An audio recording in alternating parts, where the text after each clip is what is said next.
Hello everyone, this is Defense Politics Asia and I'm Wyatt. Wagner forces has withdrawn from Bakhmut and they are now moving into the rear direction, which is still within Ukraine. For as far as I can tell, it's still within Ukraine.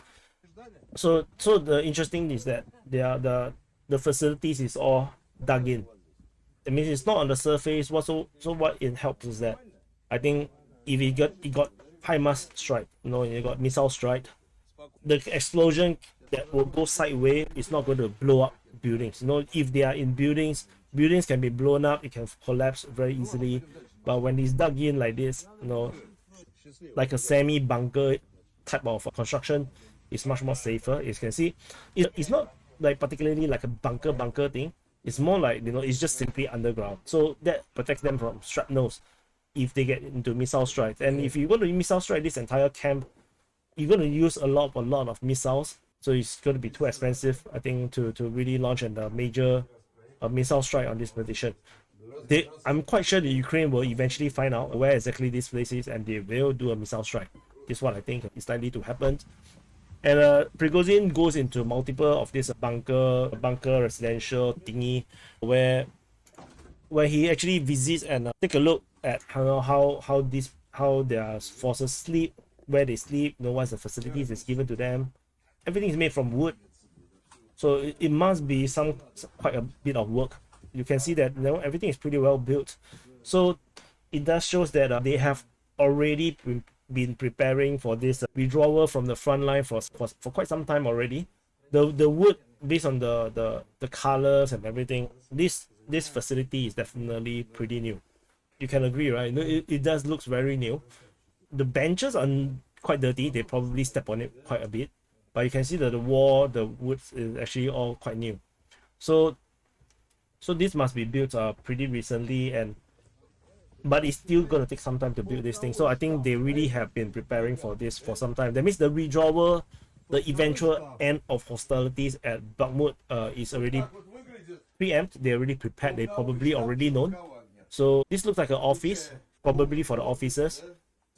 Yeah, I think this probably the officer, and then they have all the notes and stuff. They have the flag behind the office table.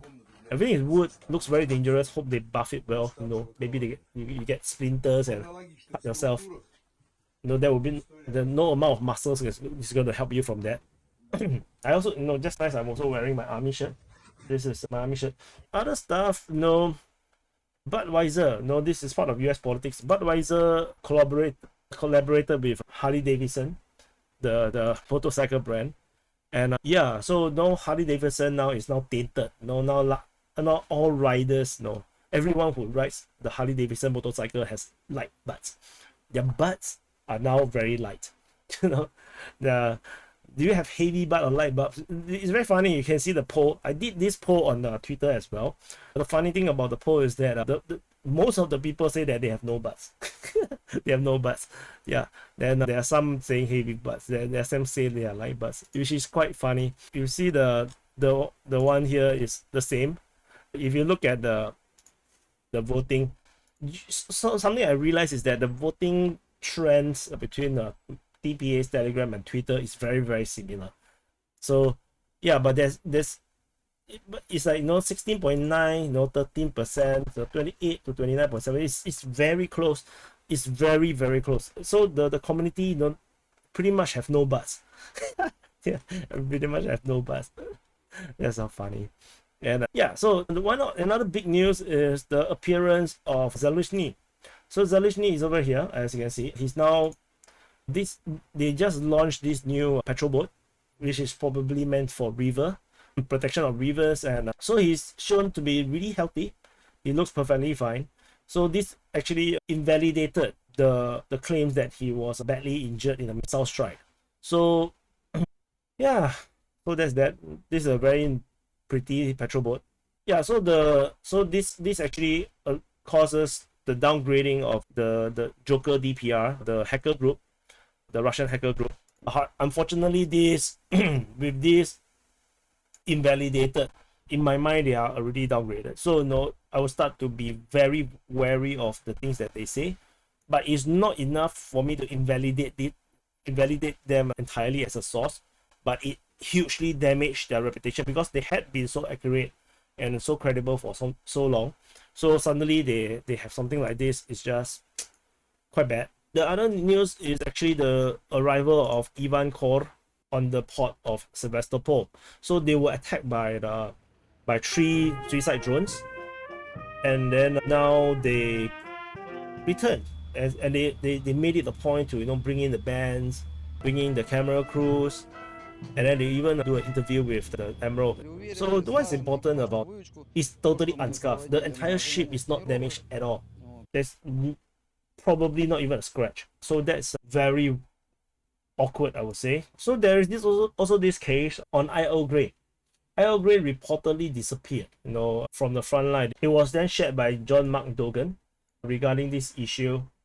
Maybe this entire incident is deliberate by iEarlGrey to just to create some hoo-ha and then drive traffic to their YouTube channels or something. So yeah, maybe I got scammed into this possible potential made up MIA story. So it's very disappointing that they deliberately off their phones and not telling people where they are, probably with the intention to create drama. And it's not sure if John is in on this or not, or is he really legitimately got worried. I actually decided to post one more to this potential MIA video to just drive traffic to at least to Dan Castle. At least he's more legitimate than this guy. It's just disappointing in that sense. And another thing, this is a very, very funny picture. It's Prigozhin with Warhammer 40,000 models, like set up for battle. Then yeah, so it's no wonder the Battle of Bakhmut took so long, because to fight all this war, you require a lot of calculation. Like if you understand Warhammer, I don't play it because it's just way too slow. But every single action, move, fire, getting fired upon, have to throw dice, have to calculate. Oh my god, it's just way too geeky for me. So anyway, credits goes to PRG from the Telegram chat. He shared this. I saw it in the DPA chat, so it's like I just share it. So anyway, thank you guys for watching. Let me know in the comments what you think about this new series that will be replacing the SIP wrap. I did simplify a shorter version, highlights version of this particular video, to be posted maybe on YouTube. Yeah, we'll see. You can also share with me your opinions in the comments. Anyway, thank you for watching, and I'll see you in the next update.